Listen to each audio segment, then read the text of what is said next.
গীতা হলো সমস্ত মানবজাতির ধর্মগ্রন্থ।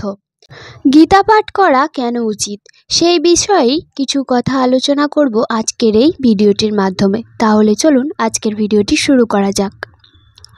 গীতা এমন একটি ধর্মগ্রন্থ যেটি সমগ্র মানবজাতি অর্থাৎ সমস্ত ধর্মের মানুষ অধ্যয়ন করতে পারে। এই ধর্মগ্রন্থটি অধ্যয়ন করলে জাতি ধর্ম নির্বিশেষে মনুষ্য জাতির ধারাবাহিক জীবনের প্রত্যেকটি প্রশ্নের উত্তর গীতার মধ্যেই পাওয়া যাবে। গীতা হচ্ছে ভগবান শ্রীকৃষ্ণের মুখ নিঃসৃত বাণী। গীতা প্রকৃতপক্ষে সংস্কৃত ভাষায় লেখা, যার কারণে বিশেষ করে বাঙালিদের সবার পক্ষে গীতা পাঠ করা অত্যন্ত কঠিন হয়ে উঠেছিল। কিন্তু ইস্কন প্রতিষ্ঠাতা শ্রী ভক্তি বেদান্ত স্বামী প্রভুপাদ বিশেষ করে বাঙালিদের এই সমস্যাটি তিনি উপলব্ধি করেছিলেন। তাই তিনি 1968 সালে ইংরেজিতে গীতা অনুবাদ করেন সমস্ত পৃথিবীর মানুষের জন্য। আর গীতার ওই সংস্করণটি বাংলাতে অনুবাদ করেন অত্যন্ত সহজ ও সরল বাংলা ভাষায় শীল ভক্তিচারু স্বামী মহারাজ শীল ভক্তি বেদান্ত স্বামী প্রভুপাদের নির্দেশে। গীতা হলো মহাভারতের ভীষ্ম পর্বের 25তম অধ্যায় থেকে 42তম অধ্যায়কে শ্রীমদ্ ভগবদ গীতা নামে পরিচিত। এটি মহাভারতের ভীষ্ম পর্বের অন্তর্গত হলেও নতুন একটি স্বতন্ত্র গীতা নামক পৃথক ধর্মগ্রন্থের স্বীকৃতি পেয়েছে সেই আদিকালেই।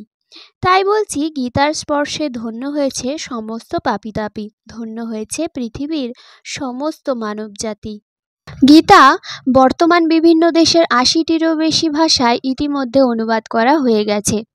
আরও কিছু ভাষায় অনুবাদ করার প্রচেষ্টাও চলছে। আর কিছুদিনের মধ্যেই শতাধিক ভাষায় পৃথিবীর মানুষ গীতা অধ্যয়ন করবে। কুর্মপুরাণ অনুসারে সত্যযুগে শিব প্রথম ঈশ্বর গীতা প্রদান করেন।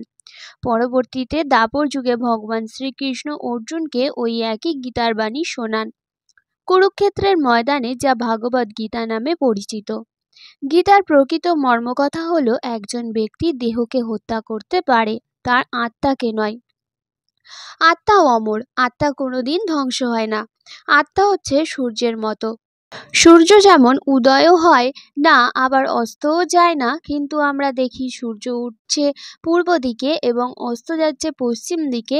এটা আমরা ভুল দেখি। আমাদের আত্মাটাও তাই। মৃত্যুর সাথে সাথে আত্মা অন্য শরীর গ্রহণ করে।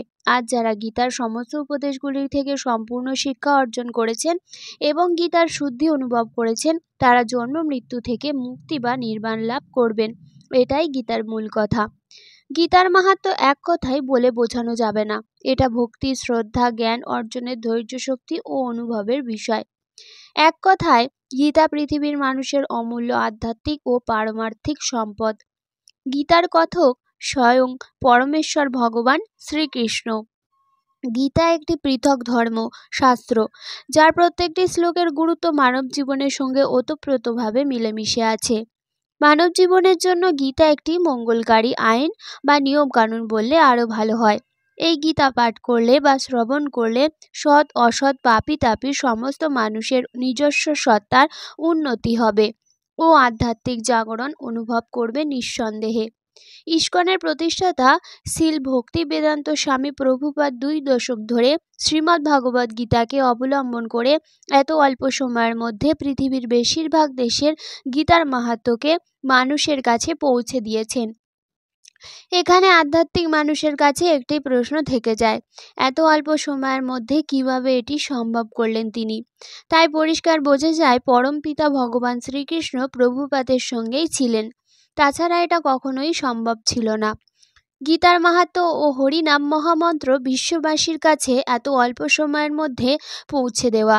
আপনারা হয়তো লক্ষ্য করেছেন, এমন অনেক মানুষ আছে যে সারাটা জীবন প্রত্যেক দিন বলে গেল গীতা পড়া শুরু করবে, দেখতে হবে কি আছে গীতাতে, কিন্তু তার জীবনের শেষ দিন পর্যন্ত সে গীতা স্পর্শ করতে পারেনি। আজকাল করে। প্রভুর কৃপা না হলে গীতা স্পর্শ হবে না।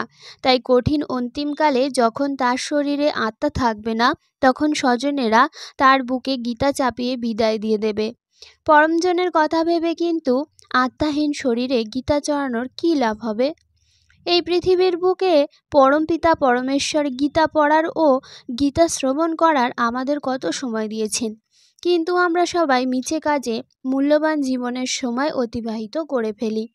আমাদের মায়ার জগতে অলসতার কারণে গীতা অধ্যয়ন বা শ্রবণ না করে অন্তিমকালে শুধু আত্মাহীন শরীরে গীতা বুকে নিয়ে পৃথিবী থেকে বিদায় নিই এবং কর্ম অনুসারে পরবর্তী জনি প্রাপ্ত হয়, কিন্তু মুক্তি হয় না। তাহলে এই সুন্দর মনুষ্য জন্ম দিয়ে কী লাভ হলো? ভগবান বলেছেন, তোমরা শুধু সৎকর্মের মাঝে একটু সময় করে আমার নাম গান দান করে কিংবা শ্রবণ করো, এতেই তোমাদের মুক্তি লাভ হবে। এই বিশ্ব চরাচরে আমিই একমাত্র তোমাদের জন্য সকল সময় সাথে আছি, তোমাদের হৃদয় মাঝে। পরমাত্মা সবার হৃদয়েই থাকে, তাই তার কদর কম, আর যে হৃদয়ের বাইরে থাকে তার কদর বেশি।